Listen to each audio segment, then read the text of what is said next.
This is problem 15.29 on page 1000. Cylinder A is moving downward with a velocity of 3 meters per second when the brake is suddenly applied to the drum.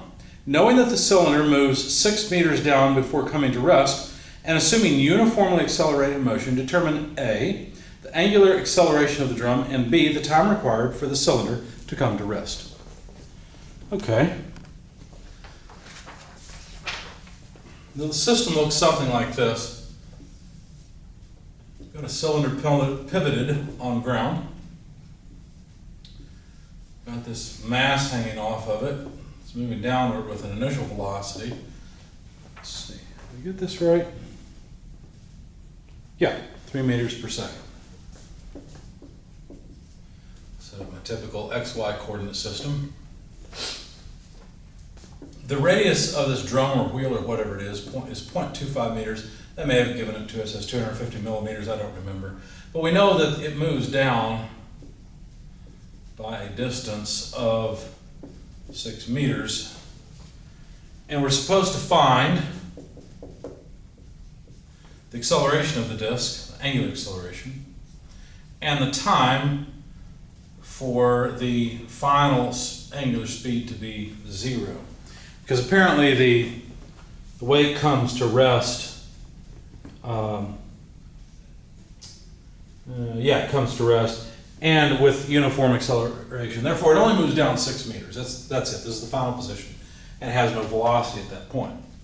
So what I'm going to do is use a constant acceleration equation just from particle kinematics in order to determine the y direction acceleration. It's not the acceleration of gravity, obviously, right? It's not in free fall. Now, notice the final velocity is 0, and we know the initial velocity.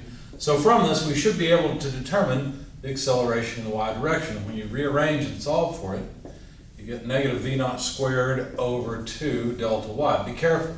Delta y is final minus initial, right? So your final position's here, your initial position's here. Final's lower than initial, you expect delta y to be negative.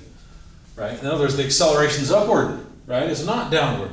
That makes sense. If this is free fall, gravity would make the thing go faster, not slower. So the acceleration is actually upward. So let's be careful and plug in the numbers. We've got an initial velocity of 3 meters per second. That has to be squared divided by 2. Delta y is a negative 6 meters, right? Because the final position is lower than the initial. And from this, then, we can calculate the acceleration in the y direction. It is a positive thing, not surprisingly, it is 1/2 meter per second squared. So there's our initial, well, not initial, that's the acceleration, assuming that it's uniform throughout all the motion. Now, the acceleration in the y direction of this weight, or counterweight, whatever it is, and this point on the drum have a relationship. Now, the point on the drum is moving around in a circle at this time. So it has a normal acceleration. That has nothing to do with the vertical motion of this weight. But the tangential acceleration of the point is exactly ay. So this is equal to the tangential acceleration. I don't think that point on the left has a name. They didn't give it one. We can call it George if you want. I don't care. So this is the acceleration of George in the tangential direction. And it's simply alpha cross r. Now let's be careful because now I've changed to vectors. I need to consider direction, right?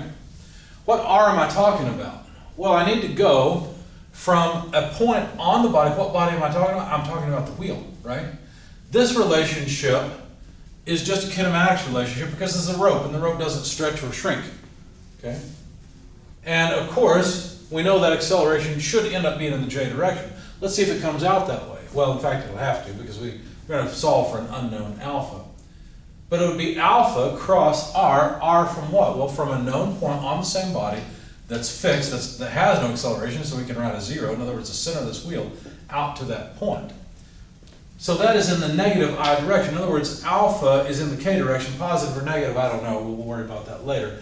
And it has to be crossed with r, which is in the negative I direction. R points from here to here in the negative I direction. So let's see, k cross I is j, therefore k cross negative I is negative j. So we get negative alpha r in the j direction. See, just pulled the negative sign out front. Okay. All right. Now we know this is a ½ meter per second squared, and by the way, we know what r is, so we should be able to rearrange this and say that alpha, the angular acceleration of the disk, which by the way is what we're looking for, alpha sub d, we rearrange it, should be 1/2 inch, does say inch, we're not in inches, we're in meters. Meters per second squared divided by, well, let's see, negative r. And of course, the radius is 0.25 meters. Until somebody made up these problems, the numbers come out nice and round, or at least reasonable.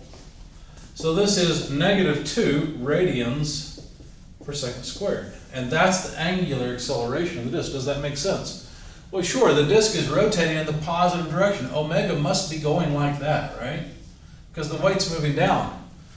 If it slows down, that means it's accelerating in the opposite direction, which is a negative direction, and there's its magnitude, 2 radians per second squared.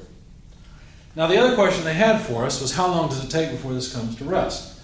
Well, let's use another constant acceleration equation on the weight. It says that the final velocity equals the initial velocity plus the acceleration in the y direction times time. Therefore, the amount of time required for this to come to rest, because of course the final velocity is in fact 0, would simply be negative v naught over ay. And we already know ay is 0.5 meters per second squared. So that's negative of -3 meters per second, because remember, it's moving downward, right? The initial velocity has a direction associated with it. And the acceleration is 0.5 meters per second squared. Notice that everything goes away except for one of the seconds. And so we end up with seconds as our units.